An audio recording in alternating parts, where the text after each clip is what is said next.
Hello everyone, आप देख रहे हैं चैनल अमीन इन्फो। और आज की इस वीडियो में दोस्तों हम बात करने वाले हैं जो एसवाल के अंडर ग्रेजुएट कोर्सेज़ के एडमिशन शुरू हुए हैं 2022 में। तो एडमिशन लेने से पहले कौन कौन सी ऐसी चीज़ें हैं जो कि आपको पता होनी चाहिए। जो इसका ऑफिशियल प्रोस्पेक्टस आया है उसके अंदर कौन कौन सी इंपॉर्टेंट बातें बताई गई हैं, एलिजिबिलिटी क्राइटेरिया, फीस स्ट्रक्चर, इसके अलावा भी क्या नया इस बार एसवाल में इंट्रोड्यूस किया जा रहा है, वो सब चीज़ें हम आज की इस वीडियो में डिस्कस करेंगे। सबसे पहले तो यार एसवाल में जो यूजी कोर्सेज़ हैं टोटल 8 कोर्सेज़ हैं। पहले ये कोर्सेज़ सिर्फ 5 हुआ करते थे, इस बार 3 नए कोर्सेज़ ऐड हुए हैं। जो नए कोर्सेज़ ऐड हुए हैं उसमें है आपका BA honours economics, BBA financial investment analysis और बैचलर ऑफ मैनेजमेंट स्टडीज़। इसके अलावा BA programme, BCom, BCom honours, English honours और पॉलिटिकल साइंस ऑनर्स, ये पाँचों कोर्सेज़ हैं जो पहले से चलते हुए आ रहे हैं। और ऑफ कोर्स इस बार भी टोटल 5 + 3 मिलाकर 8 कोर्सेज़ में इस बार अंडर ग्रेजुएट लेवल पर एसवाल एडमिशन लेगा। ये जो 8 कोर्सेज़ हैं इनकी पहले हम एलिजिबिलिटी क्राइटेरिया समझते हैं।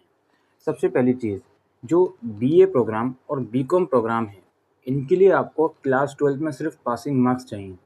कोई रिस्पेक्टिव परसेंटेज की रिक्वायरमेंट नहीं है, सिर्फ आप क्लास 12 में पास हो तो आप बीए प्रोग्राम और बीकॉम प्रोग्राम में एडमिशन ले सकती हो। कोई ऐसी सब्जेक्ट की रिक्वायरमेंट कुछ नहीं है। इसके बाद बारी आती है हमारी बीकॉम ऑनर्स की। बीकॉम ऑनर्स में आपको एग्रीगेट 55% मार्क्स क्लास 12 में चाहिए जनरल कैटेगरी से। और अगर आप ओबीसी और ईडब्ल्यूएस हो तो 10% उसको रिलैक्स कर दो। सिमिलरली एससी एसटी के लिए सिर्फ पासिंग मार्क्स चाहिए। जो एससी एसटी कैटेगरी हैं उनको सिर्फ पासिंग मार्क्स चाहिए किसी भी कोर्स में एडमिशन लेने के लिए, ठीक है। और बाकी जिस कोर्स में मैथ्स की रिक्वायरमेंट है वो उनके लिए भी रहेगी। तो बीकॉम ऑनर्स की हम बात कर रहे थे, 55% मार्क्स चाहिए आपको एग्रीगेट। और क्लास 12 में आपके पास या तो मैथ्स या फिर अकाउंटेंसी सब्जेक्ट होना चाहिए, ठीक है जी। तो बीकॉम प्रोग्राम में ऐसा कोई रिक्वायरमेंट नहीं है मैथ्स वगैरह का। इसके बाद बारी आती है political science honours. Political science honours में आपको चाहिए एग्रीगेट 50% मार्क्स इन क्लास 12। और वोकेशनल स्ट्रीम वाले स्टूडेंट पॉलिटिकल साइंस करने के लिए अलाउड नहीं है। इंग्लिश ऑनर्स के लिए आपको चाहिए एग्रीगेट 65% मार्क्स इन क्लास 12। उसके अलावा 75 मार्क्स आपको इंग्लिश में भी लाने होंगे। बाकी जो रिजर्व कैटेगरी का रिलैक्सेशन है ओबीसी और ईडब्ल्यूएस को 10%, वो आपका रहेगा। इसके बाद बारी आती है हमारी इकोनॉमिक्स ऑनर्स की। इकोनॉमिक्स ऑनर्स में आपके पास एग्रीगेट क्लास 12 के अंदर 60% मार्क्स होने चाहिए। और मैथ्स आपने क्लास 12 में पढ़ा होना चाहिए मैंडेटरी। मैथ्स में कोई स्पेसिफिक परसेंटेज की रिक्वायरमेंट नहीं है। एग्रीगेट आपके 60% मार्क्स क्लास 12 में होनी चाहिए अगर आप इकोनॉमिक्स ऑनर्स में एडमिशन चाहती हो। और बाकी इसको रिलैक्स कर दो बाकी रिजर्व कैटेगरी के लिए। इसके अलावा जो बीबीए कोर्स है हमारा, बीबीए के लिए एग्रीगेट 65% मार्क्स चाहिए। और मैथ्स आपने क्लास 12 में पढ़ा होना चाहिए और मैथ्स में भी आपके 60% मार्क्स इंडिविजुअल सब्जेक्ट में होने चाहिए। इसके अलावा जो हमारा बीएमएस कोर्स है उसमें 60% मार्क्स आपको क्लास 12 में एग्रीगेट चाहिए। और maths as a individual subject में भी आपको 60% मार्क्स एग्रीगेट होने चाहिए। तो ये तो एलिजिबिलिटी क्राइटेरिया है जो मैंने आपको अलग अलग कोर्सेज का बताया है। अब इन कोर्सेज में जो एडमिशन होगा कंप्लीट ऑनलाइन होगा। आपको फॉर्म ऑनलाइन ही भरना है। प्रॉपर वीडियो मैं प्रोवाइड कर दूंगा अपने चैनल के ऊपर किस तरह से आपको फॉर्म भरना है। तो पूरा प्रोसीजर ऑनलाइन है। आप ऑनलाइन फॉर्म भरोगे उसके बाद आपकी फी रिसिप्ट भी आ जाएगी और आईडी कार्ड भी आ जाएगा। आईडी कार्ड आने में हो सकता है थोड़ा टाइम लग जाए या इमीडिएटली भी जनरेट हो सकता है। वो डिपेंड करता है अपने डॉक्यूमेंट कौन से अपलोड करें, ब्लर तो नहीं करें, क्या उसकी वेरिफिकेशन में टाइम लग रहा है, एटसेट्रा एटसेट्रा, ठीक है। तो फॉर्म पूरी तरीके से ऑनलाइन है, आपको घर बैठे बैठे फॉर्म भरना है। इसके अलावा इन सभी कोर्सेज में कोई सीट की लिमिट नहीं है, जितने चाहे स्टूडेंट एडमिशन ले सकते हैं। बस आप में ये जो बेसिक एलिजिबिलिटी क्राइटेरिया आप कंप्लीट कर रहे हो, you are welcome to take admission in SOL. कोई सीट की ऐसी कोई लिमिट नहीं है और इसमें कोई सीबीटी नहीं होगा, डायरेक्ट एडमिशन फॉर्म भरे जाएंगे। इसके बाद बारी आती है लास्ट डेट की। फिलहाल लास्ट डेट 31 अक्टूबर है।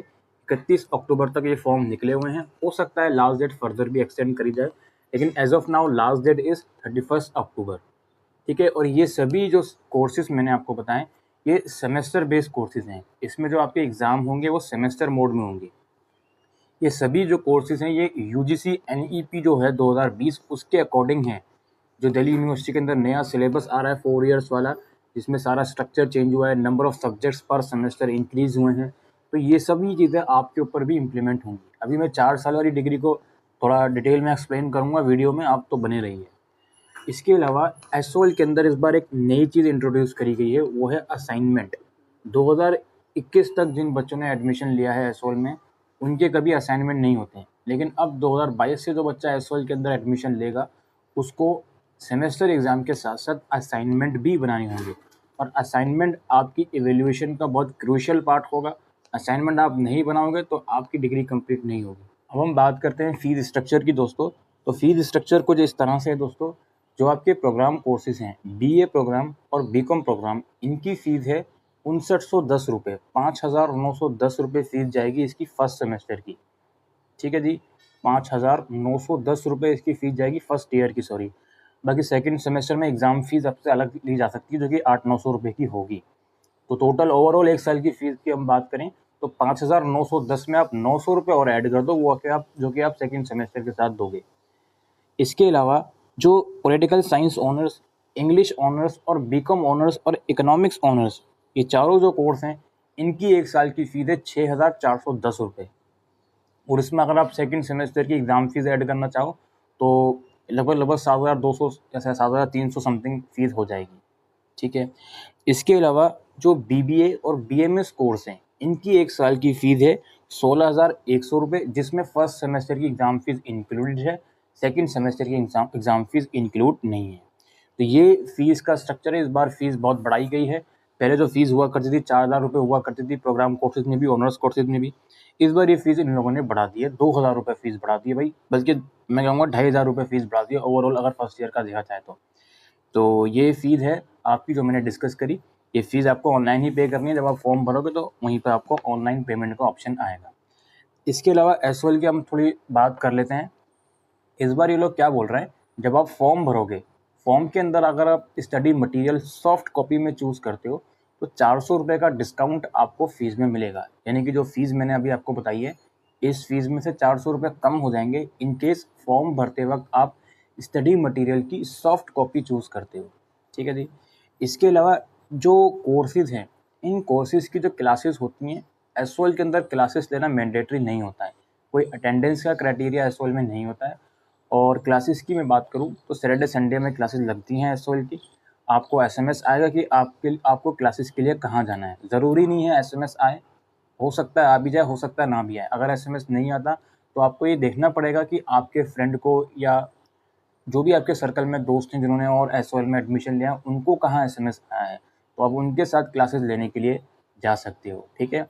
स्टडी मटेरियल की जो बात करी गई है प्रोस्पेक्टस में, वो ये करी गई है, या तो बाय पोस्ट के थ्रू ये लोग स्टडी मटेरियल भेजेंगे या फिर आपको अपने रीजनल सेंटर से कलेक्ट करना होगा। एसओएल के रीजनल सेंटर सिर्फ दिल्ली में है। टोटल 4 सेंटर हैं, जिसमें से 3 वर्किंग में है, 1 अंडर कंस्ट्रक्शन है। एक नॉर्थ कैंपस में रीजनल सेंटर है विश्वविद्यालय में, एक साउथ स्टडी सेंटर है मोती बाग में, एक वेस्ट में है केशवपुरम, और ईस्ट के अंदर भी ताहिरपुर में एक कैंपस है जो कि अंडर कंस्ट्रक्शन है। ऑफिसर्स के द्वारा ये बात कही गई थी ये प्रेस कॉन्फ्रेंस में कि बहुत ही जल्द ये भी वर्किंग में आने वाला है। तो एसओएल के रीजनल सेंटर सिर्फ दिल्ली में ही है। आपको कोई वर्क पड़ जाता है जो ऑनलाइन नहीं हो सकता तो उसके लिए आपको दिल्ली ही आना पड़ेगा। ठीक है जी। और एग्जामिनेशन जो होते हैं एसओएल के, वो भी सिर्फ दिल्ली में ही होते हैं, दिल्ली के बाहर एग्ज़ाम नहीं होते। तो अगर आप यूपी हरियाणा से एडमिशन लेना चाहते हो तो आप ले सकते हो। एग्ज़ाम देने के लिए आपको दिल्ली आना पड़ेगा। दिल्ली यूनिवर्सिटी के जो अलग अलग कॉलेजेस होते हैं वहीं पर इसके एग्ज़ाम्स होते हैं। क्लासेस की बात करूँ, एज आई सेड क्लासेस आपकी वीकेंड्स में होती हैं, सैटरडे संडे को। और हर एक सेमेस्टर में हर एक कोर्स की 15 क्लासेस दी जाएंगी मिनिमम। जो स्टैंडर्ड है क्लासेस का वो 15 है, जो कि प्रोस्पेक्टस में लिखा गया है। यानी कि मान लो आप बीबीए में एडमिशन ले रहे हो तो हर एक सेमेस्टर में 15 क्लासेस आपको दी जाएंगी टोटल। ठीक है जी। अब वो 15 क्लासेस सैटरडे संडे में ही होंगी, वीक डेज में वो क्लासेस नहीं होंगी, ऑल्दो वो क्लासेस लेना मैंडेटरी नहीं है। ठीक है। इसके बाद हम बात करते हैं यार, जो हमारी जो NEP 4 ईयर वाला जो सारा स्ट्रक्चर था उसके बारे में हम बात करेंगे। उससे पहले मैं आपको बताना चाहता हूँ कि डॉक्यूमेंट्स कौन कौन से रिक्वायर्ड है। और डॉक्यूमेंट से पहले भी एक चीज़ और, एक लॉलीपॉप लिखा गया है प्रोस्पेक्टस में, वो ये है कि इंटर कॉलेज माइग्रेशन आप लोगों को अलाउ करा जाएगा। मान लीजिए आप फर्स्ट ईयर कंप्लीट कर लेते हो एसओएल से 2023 तक, उसके बाद सेकेंड ईयर में थर्ड सेमेस्टर में आप रेगुलर कॉलेज में एडमिशन ले सकते हो ड्यू के। उसके लिए कुछ क्राइटेरिया हैं कि आपका दोनों सेमेस्टर का रिजल्ट आपका आना चाहिए माइग्रेशन फॉर्म की लास्ट डेट से पहले पहले। दोनों सेमेस्टर में आप पास होने चाहिए। और अगर कॉलेज कोई स्पेसिफिक परसेंटेज की रिक्वायरमेंट करता है तो वो आपकी कंप्लीट होनी चाहिए, और आपको दोनों ही इंस्टीट्यूट से एनओसी इशू करवाना पड़ेगा माइग्रेशन के लिए। ठीक है, तो माइग्रेशन बिल्कुल अपने माइंड के ऊपर बिठा के मत बैठ लेना कि मेरा माइग्रेशन हो ही जाएगा। एसओएल के जो रिजल्ट्स हैं लेट डिक्लेयर होते हैं, इस वजह से माइग्रेशन आपका पॉसिबल नहीं होता है। ये सिर्फ बात है जो प्रोस्पेक्टस में कही गई है। हर एक बात जो प्रोस्पेक्टस में कही गई है अगर आपको बहुत अच्छी लग रही है तो प्लीज़ उतना अच्छा उसको नहीं समझें। ठीक है, तो इस चीज़ का ध्यान रखें। इसके बाद बारी आती थी हमारी डॉक्यूमेंट्स की। डॉक्यूमेंट्स में ऐसा कोई खास डॉक्यूमेंट नहीं चाहिए। जो प्रोस्पेक्टस में लिखा हुआ डॉक्यूमेंट वो मैं आपको बता देता हूँ। फोटोग्राफ, सिग्नेचर, 10th 12th की मार्कशीट। अगर आपका कंपार्टमेंट का केस है क्लियर कर लिया तो कंपार्टमेंट की मार्कशीट भी लगेगी। इसके अलावा मान लीजिए अगर आपने फॉर्म भरते वक्त फाइनेंशियल असिस्टेंस को येस करा है तो भाई उसका सर्टिफिकेट डॉक्यूमेंट अपलोड करना पड़ेगा आपको। ठीक है, और जो मैंने अभी थोड़ी देर पहले फ़ीस स्ट्रक्चर बताया था, जो फिजिकली डिसेबल कैंडिडेट हैं उनके लिए फ़ीस 130 रुपये होगी अगर वो ऑनलाइन फॉर्म भरते वक्त अपना डॉक्यूमेंट प्रूफ देते हैं पीडब्ल्यूडी का, तो 130 रुपये लगेंगे। इसके अलावा अगर आप किसी रिजर्व कैटेगरी से बिलोंग करते हो, S C S T OBC वगैरह, उसका सर्टिफिकेट आपको फॉर्म भरते टाइम लगाना पड़ेगा। ठीक है, और तो ऐसा कुछ खास डॉक्यूमेंट नहीं है। वैसे लास्ट ईयर तक आप जिसकी भी बैंक डिटेल फॉर्म भरते टाइम देते हो उसकी या तो चेकबुक का फर्स्ट पेज या फिर पासबुक का फर्स्ट पेज लगाना पड़ता था। तो अगर ऑप्शन आएगा तो उसमें आप लगा दीजिएगा, अदरवाइज़ कोई दिक्कत नहीं है। ठीक है, तो मैंडेटरी डॉक्यूमेंट जो चाहिए ही चाहिए वो सिर्फ ये होते हैं 10th 12th की मार्कशीट और ये फोटोग्राफ, सिग्नेचर, दैट्स इट, और रिजर्व कैटेगरी का डॉक्यूमेंट। और अगर आपने फाइनेंशियल असिस्टेंस के लिए अप्लाई करा है तो उसका जो भी राशन कार्ड, बीपीएल कार्ड होता है वो आपको लगाना पड़ेगा। इसके बाद लास्टली और मोस्ट इम्पॉर्टेंटली वो चीज़ ये है कि भाई डिग्री इस बार आपकी 4 साल की है, लेकिन ऐसा ज़रूरी नहीं है कि 3 साल करके छोड़ दोगे आप तो आपको डिग्री नहीं मिलेगी। यहाँ पे टर्म्स रखे गए हैं। अगर आप फर्स्ट ईयर कंप्लीट करके ड्रॉप करते हो तो आपको सर्टिफिकेट कोर्स की डिग्री मिलेगी रिस्पेक्टिव फील्ड में, जिस फील्ड में आप ग्रेजुएशन कर रहे हो। अगर आप second year 4th semester complete करके ड्रॉप करते हो तो उस केस में आपको जो डिग्री मिलेगी वो डिप्लोमा की डिग्री मिलेगी कंसर्न फील्ड में, जिस फील्ड में आपने एडमिशन लिया था। 2 साल हो गए। अगर आप 3 साल करके छोड़ देते हो, यानी कि 6 सेमेस्टर कंप्लीट करके आप छोड़ देते हो, तो आपको बैचलर की डिग्री मिलेगी। वो डिपेंड करता है कि ऑनर्स की मिल रही है या कोर प्रोग्राम की मिल रही है। जो आपने सब्जेक्ट चूज़ करेंगे उसके अकॉर्डिंगली आपको डिग्री मिलेगी। और अगर आप 4th ईयर में एडमिशन ले लेते हो तो भाई आपको बैचलर की डिग्री मिलेगी विद रिसर्च वर्क। आपको किसी सब्जेक्ट में रिसर्च वर्क करना पड़ेगा, तो 4 ईयर कंप्लीट करने के बाद आपको बैचलर विद रिसर्च वर्क की डिग्री मिलेगी। लेकिन ऐसा ज़रूरी नहीं है कि 4th ईयर मैंडेटरी है।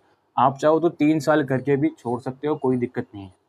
ठीक है, और जब ये बात कही गई है एनईपी के अंदर कि मल्टीपल एंट्री एग्जिट का सिस्टम होगा, तो मल्टीपल एग्जिट का सिस्टम यही है कि 1 साल करके, 2 साल करके, 3 साल करके आप छोड़ रहे हो। ठीक है, तो 3 साल करके भी आप प्रोग्राम को छोड़ सकते हो। अगर आपको किसी दूसरी मास्टर्स में एडमिशन चाहिए तो आई थिंक वो 2 साल का ही होगा। अगर आप 4 साल करके मास्टर्स में एडमिशन लोगे तो वो 1 साल का ही होगा। इसके ऊपर कोई क्लैरिफिकेशन नहीं है। और काफ़ी स्टूडेंट ये भी पूछते हैं कि सर मुझे आगे यूपीएससी देना है, एसएससी देना है, तो जो ये एनईपी आई है इसके अकॉर्डिंग मुझे 3 साल की डिग्री करके मैं यूपीएससी दे सकती हूँ या 4 साल की ही करनी पड़ेगी? इसके ऊपर भी कोई क्लैरिफिकेशन नहीं है। लेकिन चूँकि 3 साल का ऑप्शन दिया है तो कुछ ना कुछ मतलब है उस चीज़ का भी। तो ऑब्वियस सी बात है यार, 3 साल करके भी आप आगे गवर्नमेंट एग्ज़ाम, यूपीएससी एग्ज़ाम वगैरह क्रैक कर सकते हो, दे सकते हो। तो ये ऑप्शन है आपके पास। बाकी 4th ईयर जो मैंने अभी आपको बताया, इसमें आपके पास 2 ऑप्शन रहेंगे। पहला ऑप्शन तो है अगर आप 4th ईयर में एडमिशन ले रहे हो, तो इसमें ये है कि आपको बैचलर डिग्री मिलेगी विद रिसर्च वर्क, या फिर आप बैचलर डिग्री मिलेगी ऑनर्स के साथ विद मल्टी डिसिप्लिनरी सब्जेक्ट। तो ये सब चीज़ें हैं। बाकी इसके ऊपर डिटेल क्लैरिफिकेशन की सब्जेक्ट कौन से होंगे 4th ईयर में वो भी नहीं आया है। अभी सिर्फ फर्स्ट सेमेस्टर का स्ट्रक्चर आया है प्रोस्पेक्टस के अंदर, उसको आप देख सकते हो कि कौन कौन से सब्जेक्ट होंगे। ठीक है, और फॉर्म भरते टाइम बहुत ही केयरफुल रहिए, कोई भी चीज़ गलत नहीं होनी चाहिए, बिकॉज फॉर्म के अंदर करेक्शन अलाउड नहीं है। इस चीज़ का आप लोग ध्यान रखें। फॉर्म भरने के बाद कोई चीज़ आप करेक्ट नहीं कर सकते, आपको कैंपस के चक्कर काटने पड़ेंगे। स्पेशली अगर आप दिल्ली में नहीं हो फिलहाल तो ज़रूर से ध्यान रखें कि सब्जेक्ट जो आप चूज़ कर रहे हो और बाकी जो एक्टिविटीज़ आप कर रहे हो फॉर्म भरते टाइम वो बहुत ही करेक्टली करें।